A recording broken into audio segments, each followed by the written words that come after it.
Market से जुड़ा हुआ एक सेगमेंट जरा पता कर लेते हैं, यानी कि उनसे कुछ क्वेश्चंस हैं। वो क्वेश्चंस असल में मेरे नहीं हैं, वो क्वेश्चंस व्यूअर्स के भी हैं। वो क्वेश्चंस ये हैं कि पहला तो देखो, आईपीओ में लगाएं या नहीं लगाएं वो समय निकल चुका है, वो तो लग गया, लिस्टिंग होने को तैयार है, ठीक है ना। अब क्वेश्चंस दूसरे तरह के मार्केट में चल रहे हैं और उनका जवाब गौरांग भाई देंगे। गौरांग भाई, आपने बजाज हाउसिंग फाइनेंस के बारे में रीड किया हुआ है ना, तभी पूछें आपसे फिर। जी हाँ, पढ़ा भी है। मैनेजमेंट की टिप्पणियां कारोबार को लेकर के आईपीओ के पहले जो आपके चैनल पर और बाकी अन्य माध्यम पर आकर के बातें की थी। देखिए दीपी, एक चीज यहाँ पर समझना ये अनिवार्य होगा कि हाउसिंग फाइनेंस कंपनी जो क्षेत्र है, एचएफसी क्षेत्र जिसे हम कहते हैं, वहां पर पहले से ही काफी सारी कंपनियां मौजूद है, पहली बात। दूसरी बात, कुछ अनऑर्गेनाइज्ड कंपनीज भी है जो हाउसिंग फाइनेंस कंपनी को, आई मीन हाउसिंग फाइनेंस उपलब्ध कराती है। लेकिन ये देखना है कि आगे बढ़ते हुए हाल में जो परिस्थिति और समय है और आने वाला भविष्य का जो समय होगा, वहां पर कितना बड़ा मौका है।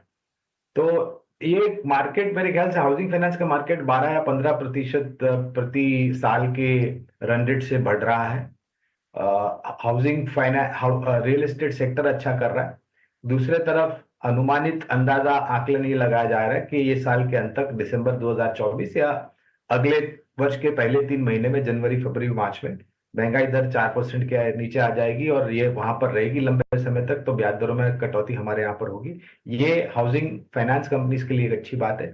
और आज के तारीख में ये बजट के पश्चात लोग प्रयास ये कर रहे हैं कि निवेश के लिए नहीं, लेकिन खुद के रहने के लिए घर खरीदे। और अफोर्डेबिलिटी भी मेरे ख्याल से कुछ हद तक बढ़ रही है।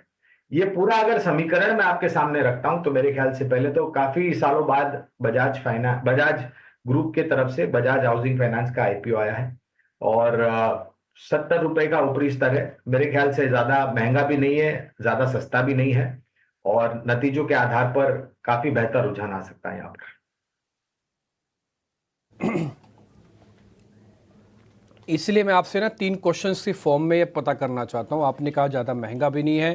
3 क्वेश्चन जो लोगों के मन में चल रहे हैं, मैं आपको वो सामने आपसे रखता हूँ सर, आप जवाब देते जाइएगा, सब लोगों को क्लियर हो जाएगा। पहला सवाल, मेरे को ये शेयर अलॉट हुए हैं, तो क्या मेरे को रखना चाहिए या फिर इसको मैं बेच दूं? मेरा ये पहला क्वेश्चन है। मेरे को ये शेयर अलॉट हुए हैं, क्या मेरे को रखना चाहिए या मैं इसको बेच दूं सर? आपका जवाब। इसके ये प्रश्न का उत्तर मैं दो तरीके से दूंगा डिम्पी जी। पहला तो, अगर आपने लिस्टिंग गेन्स के लिए निवेश नहीं किया है, बाजार में से कर्ज पे से पैसा उठा करके निवेश नहीं किया है, आपका खुद का पैसा है, समय की पाबंदी नहीं है, तो जैसे मैंने कहा डिम्पी के हाउसिंग फाइनेंस क्षेत्र में खास करके ब्याज दरों की कटौती आते हुए हमें लग रहा है कि बहुत बड़ा मौका होगा। लोन बुक ग्रोथ होगी, ग्रॉस नेट एनपीएस जो है वो सीमित दायरे में है, कोई बड़ी चिंता करने की बात नहीं है। और लिस्टिंग गेंस को लेकर के तो मैं सक्षम भी नहीं हूं कोई किसी प्रकार की टिप्पणी करने के लिए। तो हमें लग रहा है कि ये कंपनी अच्छा करेगी नतीजों के आधार पर। अब आप अपनी सोच और विचारधारा का प्रयोग कीजिए और ये देखिए कि आपको क्या करना है। अगर जल्दबाजी नहीं है तो मेरे ख्याल से किसी प्रकार का उतावलापन नहीं करना चाहिए।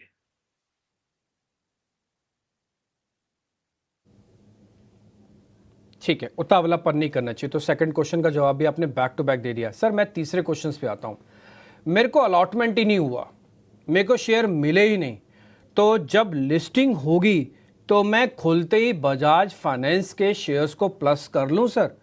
खुलते ही सेकेंडरी मार्केट का पार्ट होऊंगा अब तो मैं, जो भी मिलेगा गैप मिलेगा, आप क्या करें, तो मैं खुलते ही प्लस कर लूं सर?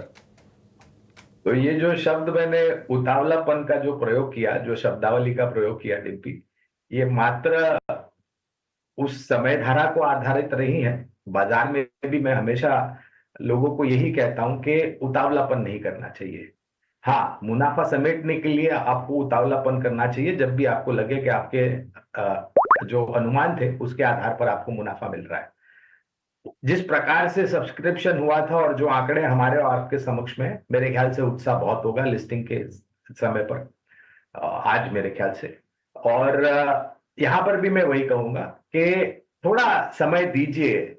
उत्साह थोड़ा समय दीजिए, उत्साह को थोड़ा ठंडा पड़ने दीजिए। वो ऐसा होता है ना डिप्पी, जब आप सोडा की बोतल खोलते हैं तो एकदम से ऊपर आ जाता है सोडा और फिर वो ठंडा पड़ जाता है।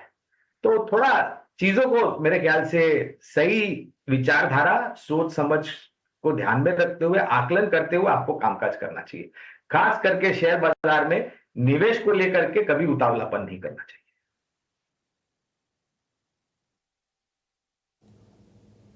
ठीक है, मैं आपके क्वेश्चंस का जवाब समझ गया सर। आप ये कह रहे हैं कि खुलते एकदम से उतरने के उतावलापन दिखाने की ज़रूरत नहीं है। पहले क्वेश्चन का जवाब मैंने आपने दे दिया हमको कि नहीं, थोड़ा बने रहिएगा। और दूसरा पॉइंट है